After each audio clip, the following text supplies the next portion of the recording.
Hello students, કેમ છો? મજામાં બધા? ઓકે, ચાલો હવે પહેલાં તો આજે ટેસ્ટ તમારી લેવાની સન્ડે. ઘણા બધા વિદ્યાર્થીઓએ ખૂબ સારું રિઝલ્ટ લાવ્યા છે, બરાબર. મારી પાસે માર્કની યાદી આવી છે.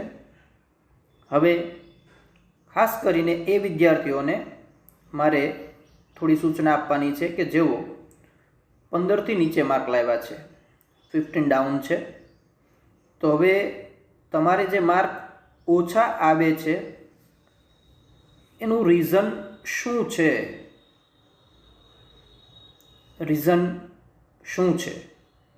મીન્સ કે તમને યુનિટ સમજાતા નથી, કોઈ સેન્ટેન્સ કવર થતા નથી,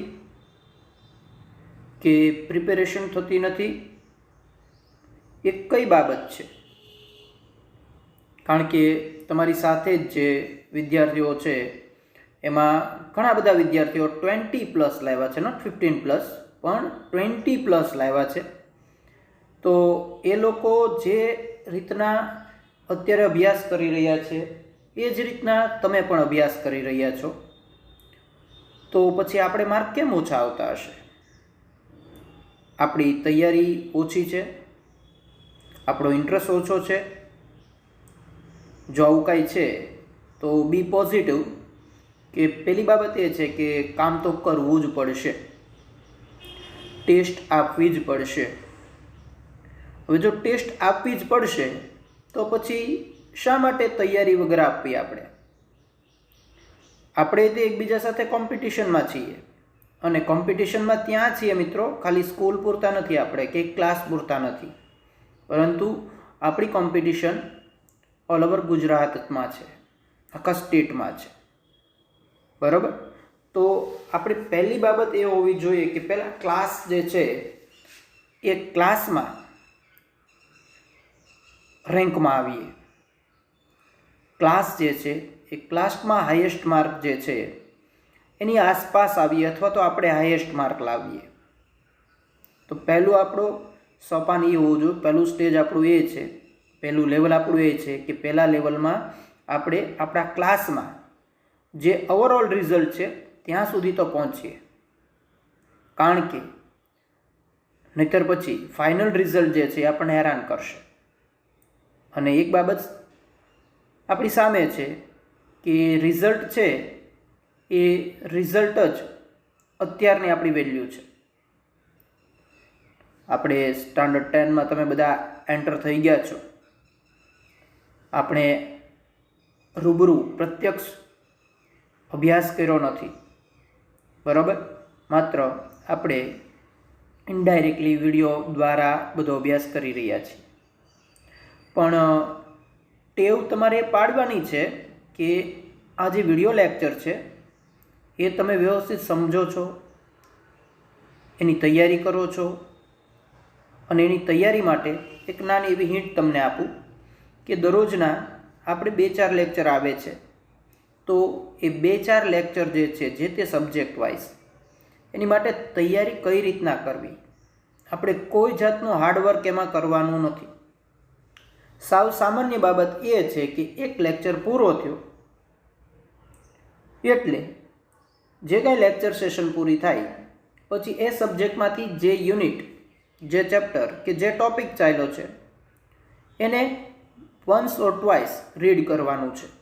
1 કે 2 વાર વાંચી લો એને તમે, બરાબર છે. અને ઇન બિટવીન જે બાબતમાં આપણને ડાઉટ લાગે છે તો તમે ત્યારે વિડીયો પાછો લાઈવ કરો અને વિડીયોમાંથી એ બાબત સમજવા પ્રયત્ન કરો. અને છતાં ડાઉટ રહી છે તો તમે મને કોમેન્ટમાં પૂછી શકો છો, બરાબર. હમણાં તે એક સ્ટુડન્ટે સરસ પ્રશ્ન પૂછ્યો હતો કે સર આ રોજર બેકન કોણ છે ને એ ક્યાંના છે? તો ગુડ કે એની બાબત ક્યારે ખબર પડી? તો એણે રીડ કર્યું એટલે એને પ્રશ્ન ઉદ્ભવ્યો. તો પ્રશ્ન તમારા ત્યારે જ ઉદ્ભવશે જ્યારે તમે રીડિંગ કરશો.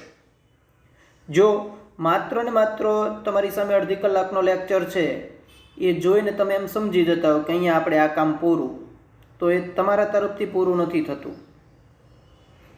એ તમારા તરફથી પૂરું થતું નથી. તમારા તરફથી એ પૂરું ત્યારે જ થશે જ્યારે આ યુનિટમાંથી જે સમજ્યા છો એ ટેસ્ટ કે બીજી કોઈ એક્ઝામ અને ફાઇનલ બોર્ડની એક્ઝામ સુધી એ બાબતને મગજમાં બેસાડી રાખો, મગજમાં સંગ્રહિત કરી રાખશો, ત્યારે તમારું કામ પૂરું થાય છે. એટલે પહેલી બાબત એ કે જે યુનિટ ચેપ્ટર કે ટોપિક છે એને 1 થી 2 વાર જે દિવસે લેક્ચર છે એ જ દિવસે રિવાઇઝ કરો. પછી તો કે જ્યારે તમે સૂવો છો, બિફોર સ્લીપ જે આજના 4 લેક્ચર હોય કે 3 લેક્ચર હોય એને ખાલી આંખ બંધ કરી અને યાદ કરવાના છે. હવે ફોર એક્ઝામ્પલ તમે ઇંગ્લિશનો આજનો લેક્ચર છે એને તમે આંખ બંધ કરીને યાદ કરશો તો તમને એ જે અડધી કલાકનો લેક્ચર હતો એ અડધી કલાકના લેક્ચરમાંથી તમને અંદાજિત મિનિમમ હું તમને કહું છું 5 થી 7 મિનિટમાં તો એ વિડીયોનું થિંકિંગ તમે પૂરું કરી નાખશો. અને 5 થી 7 મિનિટમાં એ 30 મિનિટનો જે લેક્ચર છે એ લેક્ચરમાંથી તમને 10 મિનિટનું તો યાદ રહી ગયું છે. 10 મિનિટનું તમને યાદ રહી ગયું છે. પણ એ ક્યારે શક્ય બનશે?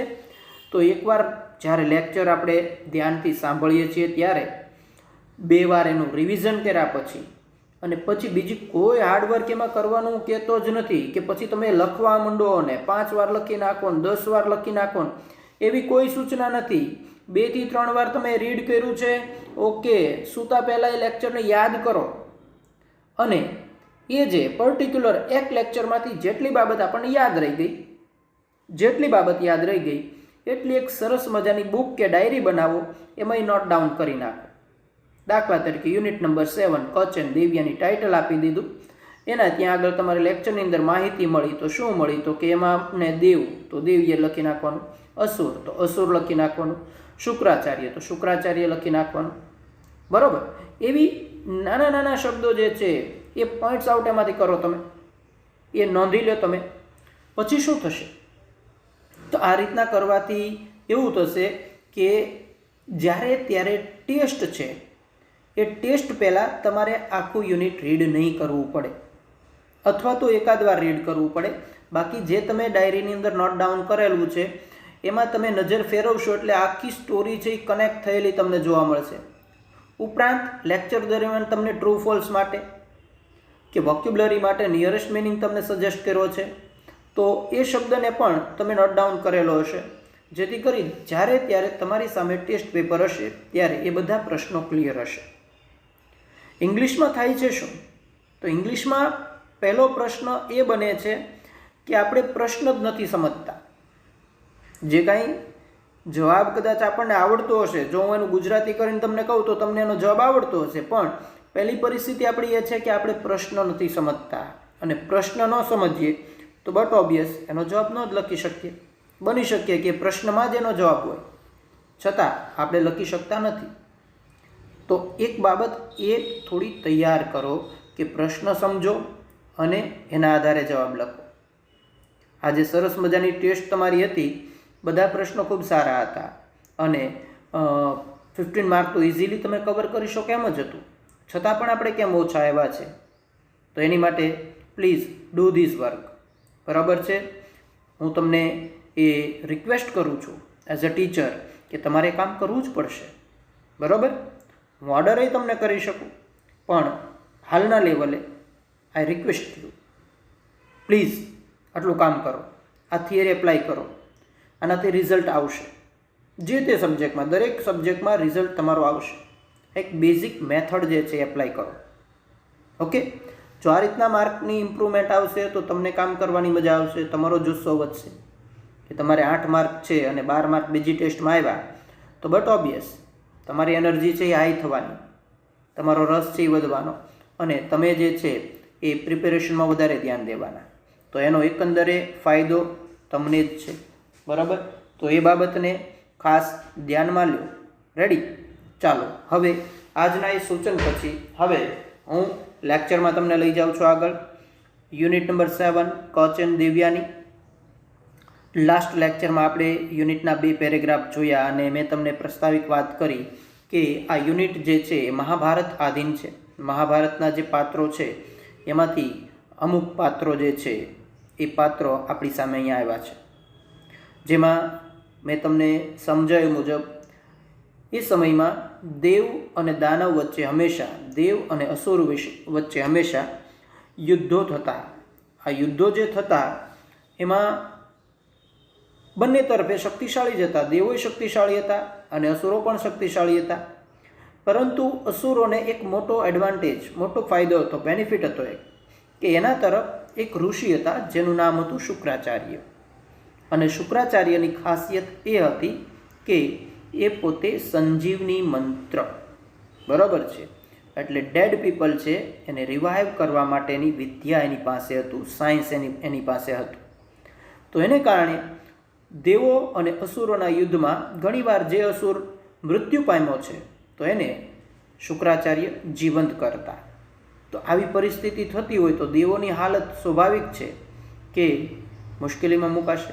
દેવોની હાલત જે છે એ કફોડી થઈ જાય, કે જેને એકવાર માર્યો એ પાછો યુદ્ધ કરવા આવે તો દેવોનું સૈન્ય છે એ ઘટતું જ હતું અને અસુરોનું સૈન્ય છે એ તો એમનેમ જ રહેતું.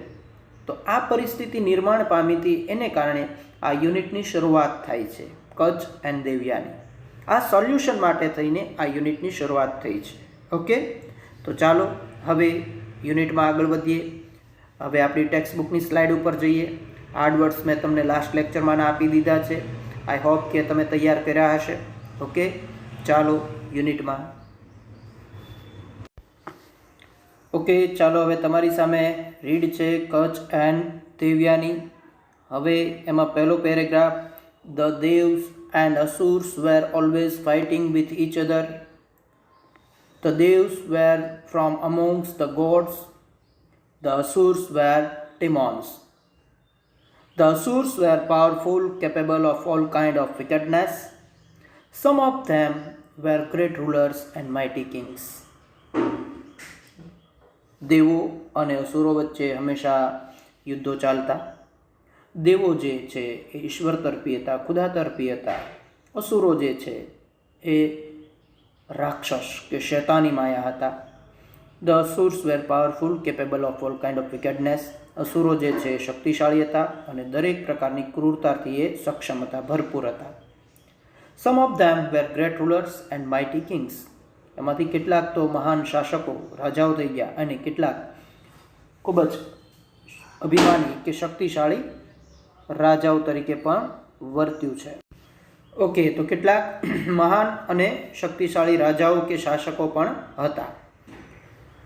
In their fight with Devs the Asurs had an advantage.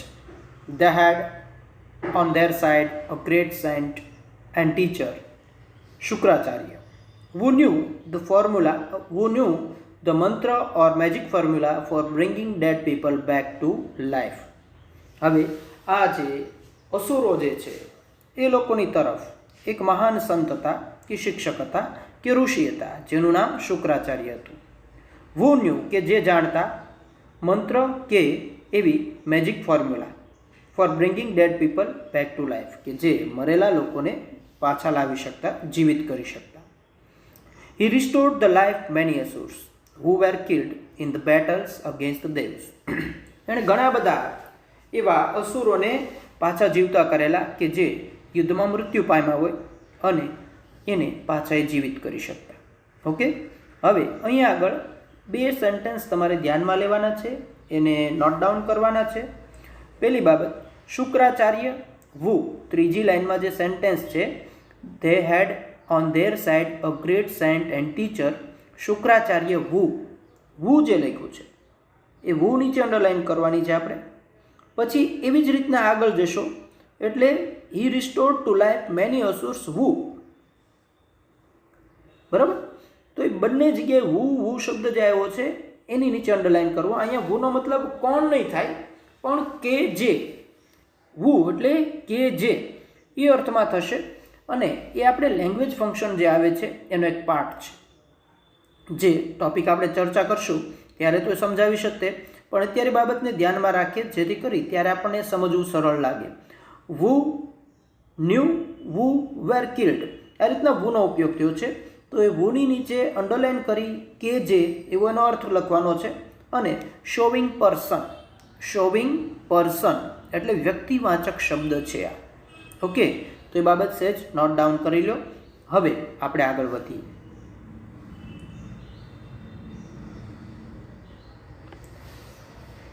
The Devs did not have anybody who knew that mantra. દેવ પાસે એવું કોઈ નહોતું કે જે આવો મંત્ર જાણતો હોય. The Devs did not have anybody. દેવ પાસે એવું કોઈ નહોતું who knew that mantra કે જે આ મંત્ર જાણતો હોય. They went to their chief advisor Brihaspati and sought his help. હવે આ કારણે એ લોકો પોતાના જે ચીફ એડવાઇઝર છે એટલે કે એના જે ગુરુ છે બૃહસ્પતિ પાસે જાય છે. એન્ડ સોટ હિઝ હેલ્પ, અને ત્યાં જઈ અને એણે એની મદદ માંગી. બરોબર, ત્યાં જઈ અને એણે પૂછ્યું, એટલે કે દેવો છે બૃહસ્પતિ પાસે જાય છે.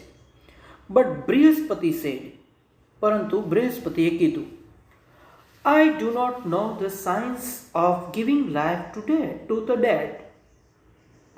Only Shukracharya knows it. Somebody from your side should go to him and stay with him as his student and learn the secret. Okay. Invited કોમામાં આખું સેન્ટેન્સ એટલે કે બૃહસ્પતિનો ડાયલોગ છે. બૃહસ્પતિ ઋષિ શું કહે છે? I do not know the science of giving life to the dead. મારી પાસે એવું જ્ઞાન નથી, અથવા તો હું એવું જ્ઞાન નથી જાણતો કે જેનાથી મરેલા લોકોને હું જીવિત કરી શકું.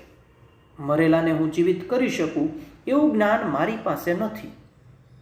Only Shukracharya nose it. માત્ર શુક્રાચાર્ય જે જાણે છે.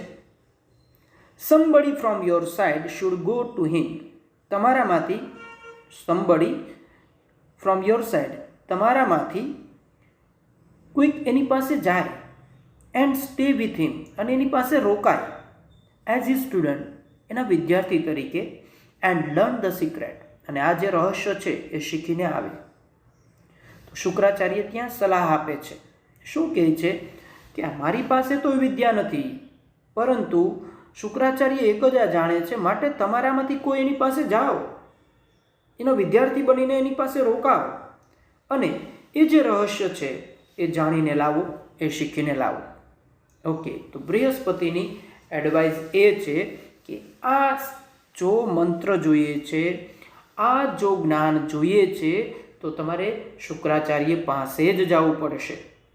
ઓકે, અહીં પણ વો શબ્દ આવ્યો છે પહેલી લાઈનમાં. રેડી? એટલે હવે તમને આઈડિયા આવી જશે. એટલે આખા યુનિટમાં જ્યાં જ્યાં આવા શબ્દ આવે ત્યારે તમારે એને અંડરલાઇન કરવાનો અને શોવિંગ પર્સન એ બાબતને મગજમાં ફિટ કરવાની. We have nobody with us to undertake such a difficult task, but we feel that your own son Kach would be the best choice for this purpose. દેવ લોકો જે છે એ બૃહસ્પતિને reply આપે છે. શું reply આપે છે? We have nobody with us. અમારી પાસે તો એવું કોઈ નથી. We have nobody with us. બરાબર, અમારી પાસે બરાબર એવું કોઈ નથી. ટુ અંડરટેક સચ ડિફિકલ્ટ ટાસ્ક, કે જે આ મુશ્કેલ કાર્ય જે છે એ પોતાના હાથ ઉપર લઈ શકે એવું અમારામાં કોઈ નથી. બરાબર, એટલે કે દેવોની આખી ટીમ છે, એમાં કોઈ વ્યક્તિ એવો સક્ષમ નથી કે આ કામ કરી શકે, શુક્રાચાર્ય પાસે જઈને એ શીખે. એવું કોઈ દેવો પાસે કેપેબલ કેન્ડિડેટ છે નહીં. બટ વી ફીલ, પણ અમે એવું માનીએ છીએ દેટ યોર ઓન સન, કે તમારો દીકરો Kutch would be the best choice for this purpose. પણ અમે એવું માનીએ છીએ કે તમારો દીકરો કચ્છ જે છે એ આ કાર્ય માટે ખૂબ જ, આ હેતુ માટે એકદમ પરફેક્ટ બેસ્ટ ચોઇસ રહેશે, કે એની પસંદગી જે છે તમારા દીકરાને આ કામ માટે પસંદ કરીએ એ શ્રેષ્ઠ રહેશે. ઓકે, એટલે અહીં આગળ આપણી સામે નામ આવે છે કચ્છનું. કચ્છ કોણ છે એનો આઈડિયા આવી ગયો હવે આપણને, કે Kutch is a son of Brihaspati. તો બૃહસ્પતિ કોણ છે? બરોબર, હુ ઇઝ બૃહસ્પતિ? તો Brihaspati is a chief advisor of devs. Okay, તો આ બાબત તમારી સામે આવી. કચ્છ જે છે આપણા સ્ટોરીનો હીરો જે છે આપણી સામે આવ્યો, એનું નામ અત્યારે આપણી સામે આવ્યું છે. Brihaspati thought for a while and then said, "Yes, let Kutch go." Brihaspati thought for a while. For a while એટલે થોડા સમય માટે. થોડા સમય માટે બૃહસ્પતિએ વિચાર્યું. thought. Brihaspati thought for a while. થોડા સમય માટે બૃહસ્પતિએ વિચાર્યું. and then said અને પછી કીધું, "Yes, let Kutch go." હા, તો કચ્છને જવા દો. બરોબર, એટલે હવે કચ્છને ત્યાં મોકલવાનો છે. બરોબર, હેતુ શું છે, એનો પર્પઝ શું છે આપણને ખ્યાલ આવી ગયો કે ત્યાં સંજીવની મંત્ર શીખવા માટે ત્યાં સંજીવની મંત્ર શીખવા માટે થઈને દેવ લોકો તરફથી કચ્છને ત્યાં મોકલવાનો છે. The devs called Kutch and asked him if he could render them his service. The devs called Kutch. દેવોએ કચ્છને બોલાવ્યો એન્ડ આસ્ક્ડ હિમ અને એને પૂછ્યું if he could render them his service. શું કચ્છને એવું પૂછવામાં આવ્યું કે તેઓ માટે આ કાર્ય કરશે. They said go to Shukracharya and be with him as his disciple. બરાબર, કચ્છને બોલાવે છે, કચ્છને પૂછે છે અને પછી કચ્છને કહે છે કે તારે આ કામ કરવાનું છે, માટે તું શુક્રાચાર્ય પાસે જા. Go to Shukracharya and be with him as his disciple. અને એની પાસે જા અને એની પાસે એના ડિસિપલ તરીકે રોકા. બરોબર, ત્યાં એના ડિસિપલ તરીકે, ડિસિપલ એટલે કે શિષ્ય તરીકે તું ત્યાં જા શુક્રાચાર્ય પાસે અને ત્યાં એના શિષ્ય તરીકે રોકા. For as long as necessary to learn the science of raising the dead. જ્યાં સુધી મૃત્યુ પામેલાને જીવિત કરવાની વિદ્યા તને ન શીખી જવાય ત્યાં સુધી તને જરૂર જણાય એટલો સમય તું ત્યાં રોકા. મીન્સ કે એની હાવ તારે એ વિદ્યા શીખીને આવવાની છે. તારે જેટલું રોકાવું પડે એટલું રોકા, અમને કોઈ પ્રોબ્લેમ નથી. બરાબર, તો અહીં આગળ દેવો દ્વારા કચ્છને આ એક કાર્ય સોંપવામાં આવ્યું છે. બરાબર, એ કાર્ય છે learn the science of raising the dead. મૃત્યુ પામેલા લોકોને જીવિત કરવા માટેની વિદ્યાનું જ્ઞાન એ તારે શીખીને આવવાનું છે. સર્વ હિમ વિથ ઓલ ડિવોશન. સર્વ હિમ વિથ ઓલ ડિવોશન. દરેક પ્રકારના બલિદાન આપી એની સેવા કર. બરાબર છે, એટલે કે તારી જાતને એને ન્યોછાવર કરી દે. એને જે જરૂર પડે એ દરેક બાબત એને આપ, એની સેવા કરે એવી. You may also B friendly with Devyani his beautiful daughter. You may also B friendly with Devyani his beautiful daughter. અને તારે ત્યાં એની જે દીકરી છે દેવયાની, બરાબર, એની સાથે પણ મૈત્રી રાખવી પડશે. મે બી, બરાબર, મે also B friendly with Devyani. Devyani સાથે પણ તારે મૈત્રી બાંધવી પડશે. His beautiful daughter. બરાબર, દેવયાની કોણ છે? તો શુક્રાચાર્યની ડોટર. તો આ સ્ટોરીમાં બીજું કેરેક્ટર આપણી સામે આવી ગયું છે. બરાબર, તો દેવયાની જે છે એનો ઉલ્લેખ પણ આવી ગયો અને કચ્છનો પણ ઉલ્લેખ આવી ગયો છે. આપણું ટાઇટલ જ બતાવે છે Kach and Devyani. That will help you in attaining your objective. હવે આ બાબત કરીશ, મીન્સ કે તું જેવો દેવયાની સાથે મૈત્રી કરીશ એટલે શું થશે? તો તારું જે કામ જે છે એમાં એ તને મદદરૂપ થશે. તારે જે કામ કરવાનું છે એ કામને સરળતાથી કાઢવા માટે થઈને તારે દેવયાની સાથે પણ મૈત્રી કરવી પડશે. બરાબર, તો આ દેવોનું સૂચન છે અને કચ્છ વિશે અને દેવયાની વિશે આપણી સામે કેરેક્ટરનો ખુલાસો થઈ ગયો છે કે કચ્છ કોણ છે, દેવયાની કોણ છે. Okay, Kutch is a son of Brihaspati, Devyani is a daughter of Shukracharya. Okay, ચાલો આગળ વધીએ. Kutch promised to do his best to fulfil his mission. Kutch promise આપે છે, ખાતરી આપે છે ટુ ડુ હિઝ બેસ્ટ, એનું શ્રેષ્ઠ કાર્ય કરવા.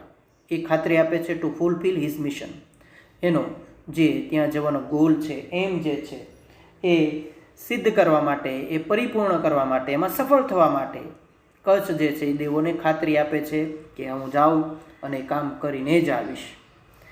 He took leave of the devs and went to શુક્રાચાર્ય's hermitage. He took leave of the devs, એણે દેવોની રજા લીધી. And went to શુક્રાચાર્ય's hermitage, અને શુક્રાચાર્યના આશ્રમમાં જાય છે. બરાબર, પોતાની ટીમ જે છે, દેવોની ટીમ, ત્યાંથી રજા લીધી અને શુક્રાચાર્યના આશ્રમમાં એ ગયો. The great sage received him with all kindness. The great sage received him with all kindness. તે મહાન સંતે કચ્છનું ખૂબ જ ઉમદાભેરું સ્વાગત કર્યું. બરાબર છે, મીન્સ કે કચ્છ ત્યાં જાય છે અને શુક્રાચાર્યને ખબર પડે છે કે કચ્છ આવ્યો છે. બરાબર, મીન્સ કે એના આશ્રમમાં કોઈ આવ્યું છે તો એનું સ્વાગત કરે છે ઉમદાપૂર્ણ. Oh great teacher, I am Kach, the son of Brihaspati. I want to be your student. I am eager to gain knowledge of Sanjeevani Vidya at your feet, said Kach. બરાબર, કચ્છ બોલે છે, ઓ ગ્રેટ ટીચર, હે મહાન ઋષિ, હે મહાન ગુરુદેવ. આઈ am Kach, હું Kach, the son of Brihaspati, બૃહસ્પતિનો દીકરો. I want to be your student, મારે આપણા વિદ્યાર્થી થવું છે, મારે આપણા શિષ્ય થવું છે. I am eager to gain knowledge of Sanjeevani Vidya at your feet, અને તમારા ચરણોમાં રહી અને સંજીવની વિદ્યા જે છે એ મારે શીખવી છે. ઈગર ટુ ગેઇન, બરાબર છે, શીખવું છે મારે. ઓકે, તો જુઓ, કચ્છ જે છે એ શુક્રાચાર્ય પાસે પોતાનો હેતુ જે છે એ કહી દે છે. ઓકે, હવે આપણને એક બાબત અહીંયા મગજમાં આવે કે શુક્રાચાર્ય તો અસુરોના ઋષિ છે, ગુરુ છે, તો આ ભાઈ ત્યાં ગયા તો એનું કેમ સ્વાગત કરવું છે? તો મેં લાસ્ટ લેક્ચરમાં તમને કીધું, ટીચર માટે ઓલ સ્ટુડન્ટ્સ આર ઇક્વલ. બરાબર છે.